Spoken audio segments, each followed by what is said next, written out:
So, hi guys. This is a quick review or not. Actually, it might actually be a very long review of these wires again of this book here called Copperplate Script: A Yin and Yang Approach by Paul Antonio. Um, this book is currently out of stock. It's in John Neal, I think, for 36 US or something like that. I purchased it a while back, and this is my review of it. So, basically, it's covering Copperplate Script. It is by Paul Antonio. Paul Antonio is a former scribe to the Queen of England or the royal family or whatever. And basically, I don't know how long he worked there, but that was his background. His From what I see, his speciality is Copperplate Script. So, and as such, he prepared a book called Copperplate Script. So he's come up with what he calls a Yin and Yang approach.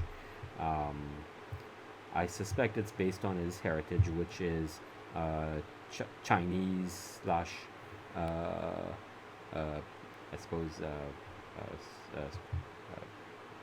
African mixed or something, and that's why he's taken the name of the book, because he said in previous videos that a lot of his calligraphy derives from an inherent understanding of Chinese characters, or he's had some exposure to it. He studied, from what I understand, he studied calligraphy at a very young age, and he formalized his education. The book will, you can look him up. I mean, I don't know all his educational qualifications. I think the book has it somewhere. Oh yeah. So he studied typography, graphic communication, Reigate School of Art, design and calligraphy, gilding, heraldic, painting, a distinction. He studied Arabic calligraphy, English paleography, archaeological illustration. Traveled to Egypt on behalf of the Metropolitan Museum. So he's well decorated, apparently, from his statement here. So he's currently teaches the world and is one of the 4 official scribes, or Crown Office scribes. So, as I said, from my understanding, he's left that position, but I don't know for sure. Anyway, this is a review of his book. In it, firstly, the book. The book is basically a spiral book. It's not hardcover, it's softcover. Very easy to navigate in terms of moving the pages, so you don't have that problem with a binded book. Pages kind of, how to say, being stiff and stuff. It's very easy to kind of flip through it and stuff. So that's good about the book. For a book on the book is about 8.5 by 11 or something like that. It's fairly, good size for a book this size. It's good size. I mean, it's a very good size.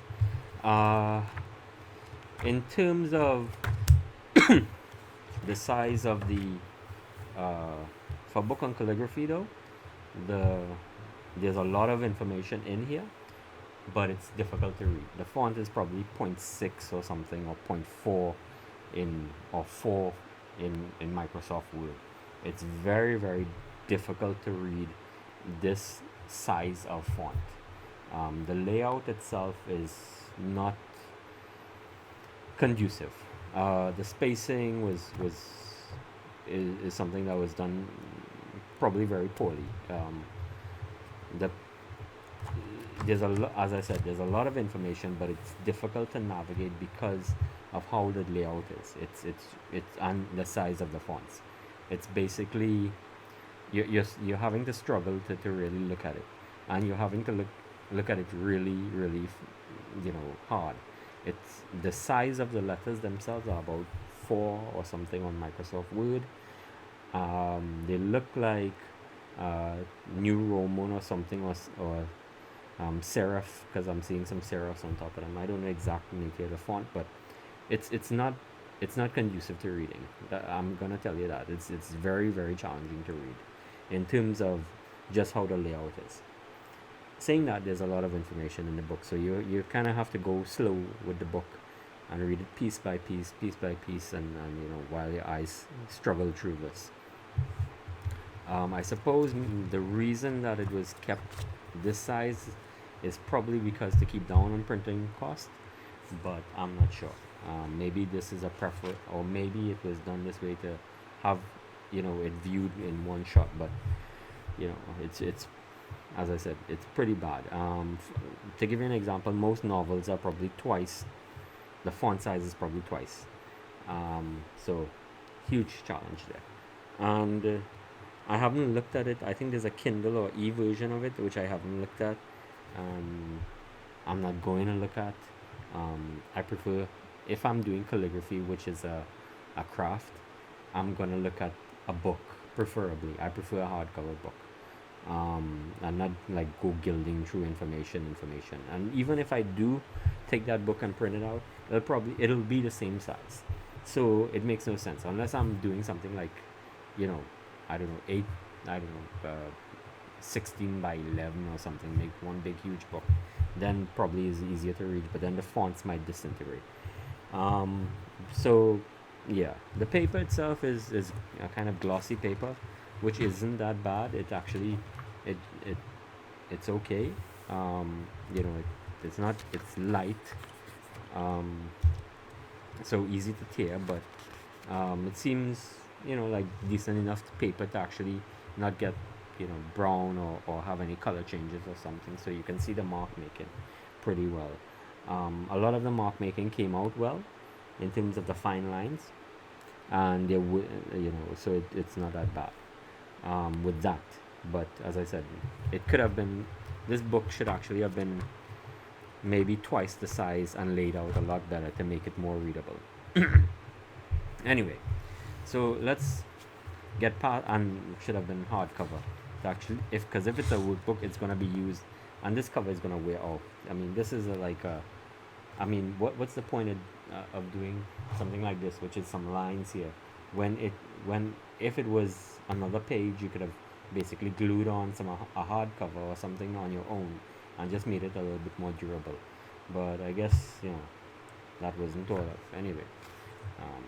So there's blah blah blah. Anyway, so let's go with the table of contents. So there's a table of contents here.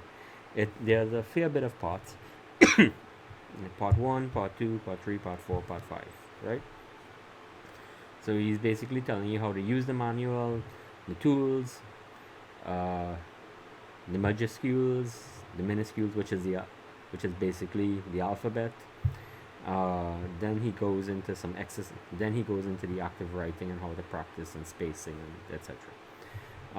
These are pretty okay. So let's start with this. He discusses here a history. So let's flip through. So he's telling you how to use the manual, practice tools, supporting materials, how to practice. It's just it's sometimes it's some inane things. Be hypercritical. You may have 3 or 5 or 35 arrows on the shape, whatever the hell that means. I don't know, but it's like, okay, you're actually gonna look at 3 to 5 or 35 little arrows on a shape to figure out a shape. So some of the things here you gotta take it with a grain of salt. Some comment like, remember, practice does not make perfect, practice makes permanent, which it makes sense, but it's kind of, it's an approach to learning which may be different for some. Anyway, he discusses here the character of the script. So he's given a couple examples on basically different people are using different scripts and different varieties of the script. So let's put it there so you can see.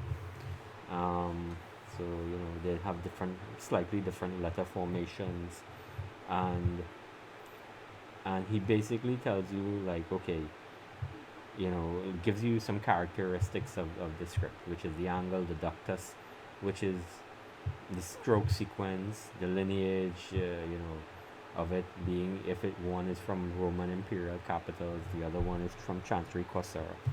or Kosovo, maybe I pronounced it wrong. The height, the width, elegance, whatever that means.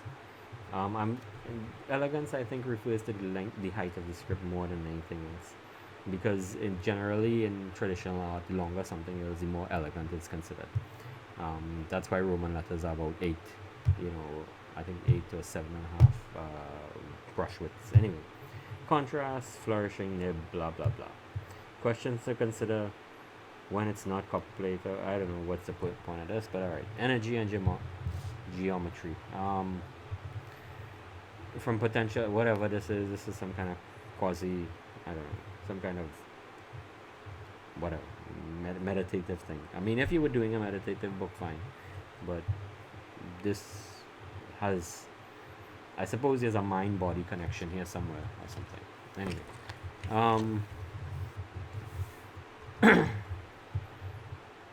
what we are not told. This is actually somewhat useful. Um, some political misgivings. I don't know, history of copperplate. I suppose this is for some erudite copperplate person or something who's in some room sitting down, whatever, going nuts. Um, anyway, tools. Okay, so he discusses the basic tools, the nibs. He does something okay here, which is that he puts the paper, he puts the nibs, he puts the ink. Um, Obviously, he can't examine all, but he's basically stating, okay, what he's used before and how it's worked.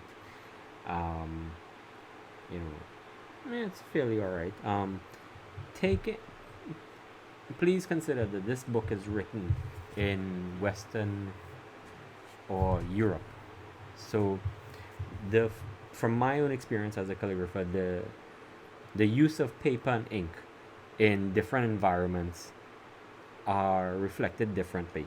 So you may have an ink that's working in Western Europe where the climate is cold, and you may have an ink working in I don't know, India or the Caribbean where the temperature is hot, and they will work totally different. The paper itself will also be different. Will have different characteristics to it as well, and I've experienced that, especially with Rhodia 80 pad and Rhodia 90 pad, some of these papers here. So they react differently completely in the tropics where I'm based. Anyway, talks about straight versus oblique holder here. So basically the straight and the oblique.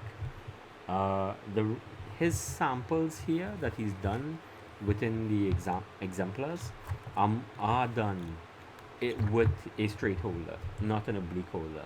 So if you are going to use an oblique holder, your letters will never look like how he has it here, simply because you're using an oblique holder. The letters are done here for a straight holder, so you will have to amend your letters. I mean, you can take the shape and the movement overall to make skeleton letters, but you will have to figure out a way to make your letters different, because this, as compared to this book, because you'll never get them to look exactly like they look here, simply because the angle of the nib is going to be different. So you're going to encounter those problems. And the second issue is that the movements along some of these paths or ductus or whatever, lines, are going to be different for an oblique holder versus a straight holder. And the reason is simply because your natural hand movement in an oblique holder is going to be different as well. You're holding the pen at a different angle, whereas the oblique holder will generate a 45-degree angle naturally, or 30-degree angle. I forget what's the depth of it, the space of it. But it's going to generate a different angle. So your swells are going to be different. Plus your natural movements of your hand are going to be different. So you'll have to shift the paper differently. You may not use this posture. You may not use this placement as well too, that is stated in this other thing, where there's a pattern here, simply because you are using an oblique holder. As you can, I don't know if you can see it here, but this diagram here specifically points to a straight holder, straight holder, straight holder, straight holder, straight holder. So he's using a lot of straight holders here. So this is going to tell you, okay, your issue here. Also one of the things with this issue is as well too, that you may notice, do not you may have to amend your following, because he he has like the paper shifts. So this particular hold and placement may not work for you. Anyway, so you're gonna have to take all these things with a grain of salt. There are some characteristics here that point it. He points to some characteristics, which is very good. That he tells you some of the things you need to watch out for. So that is good. So take, but don't. I would suggest don't follow everything exactly. You have to amend it to suit you, because this book is written in a particular context. Anyway, so he discusses whole hand movement, basically left-handers. I'm not going to discuss left-handers. Lefties are lefties. There's some discussion on lefties here, which is about a page, I think. Um, you know. Anyway, right-handers. He talks about different holds on your pen and stuff like that. As I said, all of this is for straight holders. So, whole arm movements, that can be debated. Um, you know, so he discusses, like, basically says this is the reason why many practitioners struggle with this movement. The small movement in the shoulder is so small that you can easily mistake for on the elbow movement. So he's basically saying, okay, let's not mix up movements here. You have a particular, he has this particular view, I have my particular view. I think uh, that's a, how to put it, that's a practicality, which is sometimes unfeasible, but whatever. Um, there's some part of me that disagrees with that, but because I use both types of movements in different ways. He has some exercise and drills here. Basically completing it with a pencil. Okay, so this is to basically get your hand moving. In my view, you can skip these. You can probably do it with your pen instead. Why waste time doing this with a pencil? It's not gonna save any point, but if you want to do it, you do it. There's some exercises here again. Holding the tool, blah blah blah. Whatever, some just general movements, exercises. Anyway, the basis of the manual. Basically, he's discussing here. He has 3 parts, no, actually 4 parts, like the fourfold symmetry, which he calls it. And he calls it angular confinement 1, angular confinement 2, elliptical confinement, well, that's actually 3. And he calls the other one variable velocity, right? So basically, these two systems here, well, actually this one here is a gridding. This is another gridding, except by elliptical terms. This one here is regarding the movement that you need to have, for like what the general movement is. Like if you have if you're doing Chinese bone strip, they have a general movement. So this is the general movement, and here he's actually dividing it more into this movement into velocity. So he's saying at certain points the movement needs to change. There needs to be an additional pressure or less pressure or something like that. It makes sense to say it, but and here he talks about the Roman capital. He talks about a line of universal beauty here. For him, it's 55 degrees. All right, fine, fair enough. He talks about the width of the script and it's going down the middle. He talks about the anatomy of the majuscules. All right, and then he starts going into letters here. So he goes through the letters. So it's basically he uses those principles of angular confinement, elliptical confinement, continuous movement, and variable velocity throughout. This is actually quite good. It shows you like his movements across. So from start to finish, these are decent enough. They're good size to read, so you can see the letters quite clearly. And what he's done is he's put the Roman capitals so you can kind of compare it. He's also done some variations here which it serves well because you can build up your variations later on.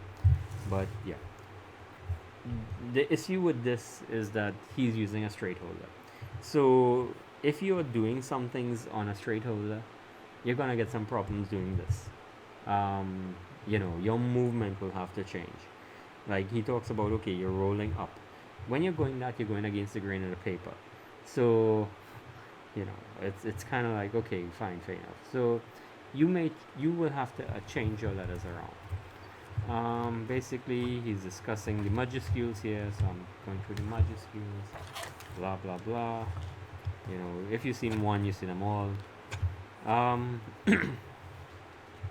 there's some parts here with variations to the majuscules, which I find quite relevant. Um, I wish they actually covered the whole alphabet in certain situations, but they don't necessarily do that. But it's fine. You can get an idea. There's no beyond G. There's nothing here really. So, you know, I don't know what's the point of it, but because you can't use it as an exemplar beyond G. So that would have been nice to actually go to the full alphabet, for all of these to be able to see, okay, there's a certain trend. But he doesn't do that. Alright, fine. He has some other variations here which he's talked about. And it's fine, fair enough. There's a little bit of embellishing. Blah blah blah. Some exercises and drills, again, blah blah blah, using some different methodologies, right? Some minuscules here again. Scene one, seen them all. He's grouped them into categories, which seems good. There's spacing, spacing. All right, all right. Well, actually, spacing. All right. This part here is actually quite good. This is he has some practice words. Okay, good, whatever. Numbers and punctuation. Okay, fine. There's something here that's so minuscule that I can't even read it, but whatever. And I don't really see the point of it being here if it's so minuscule. So it maybe take it to a photocopy and blow it up. The internal rhythms of writing. I think this makes sense. This is decent enough for what it is. He's had dedicated about, I don't know, 2 pages to it apparently, and discusses basically the pulley effect. In it as well too, he's put some of the ellipses. It's alright. Talk about the golden ratio, I suppose, as it applies to line. It seems alright. Flourishing, he talks about flourishing here. Okay, put a bigger line over a thinner line. Okay, fine, fair enough. Universal beauty loop, whatever that is. So he's in here. He's basically, I think this was out of there's an art book on the Notan by Dow, I think, that discusses this. But anyway, it seems alright. He's kind of put in some shapes. Alright, fine, fair enough, whatever. He's done some ligatures here, which basically tie in 2 letters together. So this basically goes against this idea here of spacing.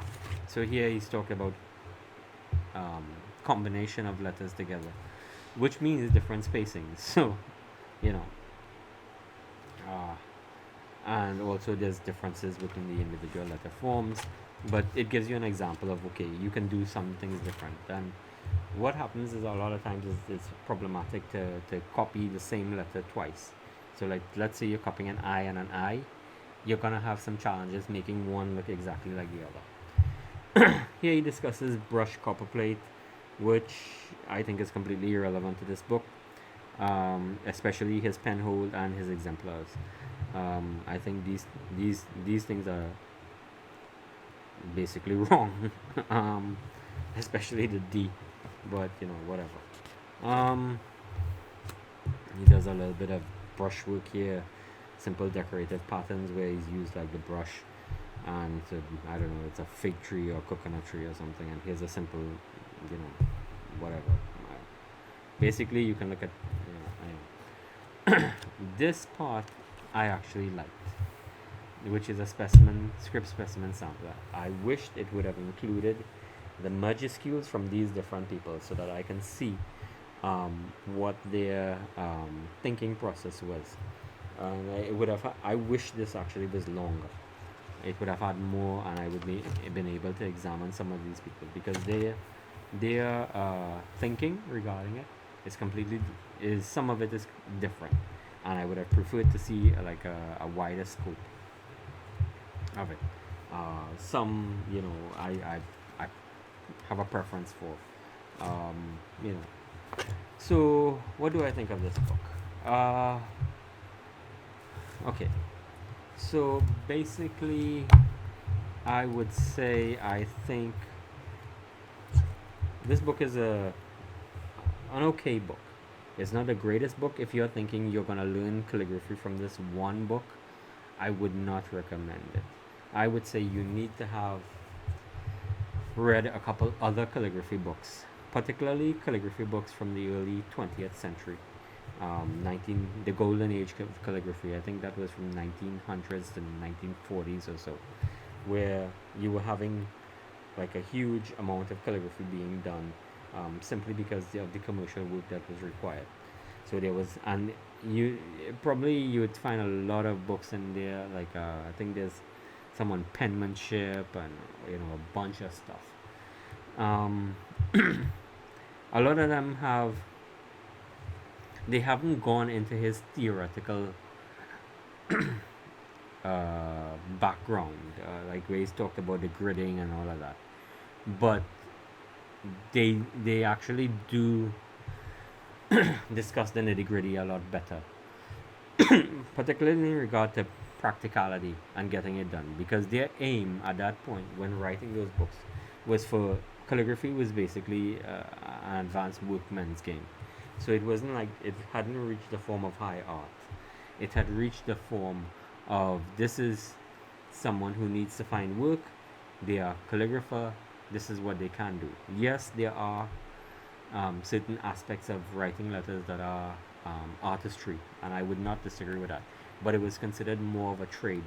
So their aim in writing the book was okay. Those books were to get people into the trade, and also for school, etc., and for kids. And penmanship was seen as a cultural issue.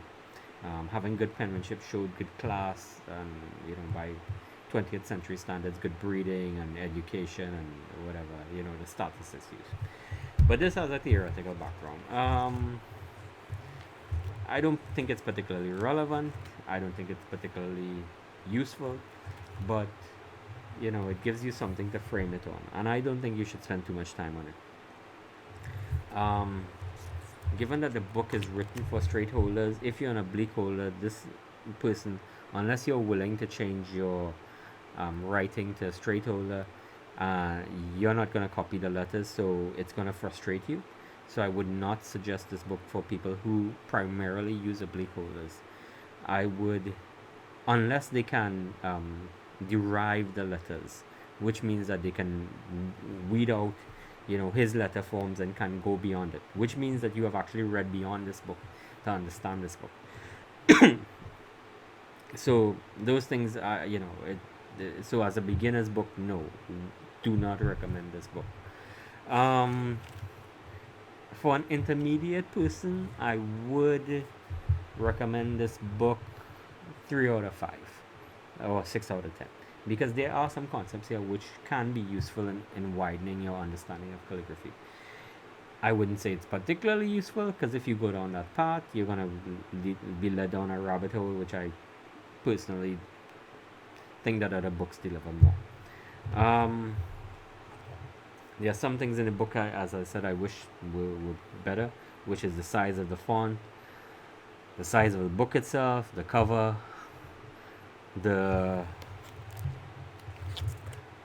basically, I wish he had increased his writing on spacing to actually be more definitive and actually discuss that more. I wish he also had discussed some kind of layout in here, like when you're writing calligraphy, your layout for larger pieces. I wish there were larger writing specimen samples across the majuscules as well as the minuscules. I wish that some of his writing samples, particularly showing the generational aspect of calligraphy, I think from this year was done throughout the letters, so you can see an exemplar. Uh, I so some, and as I said again, this is not for oblique holder. This book is intended for a straight holder. I would give this book a 3 out of 5, 6 out of 10. It's useful for an intermediate person. It's to a certain extent. It's not useful for a beginner. It's an expert in calligraphy probably wouldn't even use it because they already have the concepts down. So they don't really need to have it. Maybe just in terms of something to have, pulling around. It's there whenever they want to look at something, and maybe but they're not going to use the main parts of this book, which are the confinement. They may use some other concepts. They may not. They as experts, they're free to choose what they want. Yeah. So I would say this book, not for beginners. Intermediates, yes. I think it's cost about 36 US, which is not cheap for a calligraphy book. Um, so yeah, I that's my opinion on it. I'm not paid for this review. Giving it on my own free will. And that's about it, really.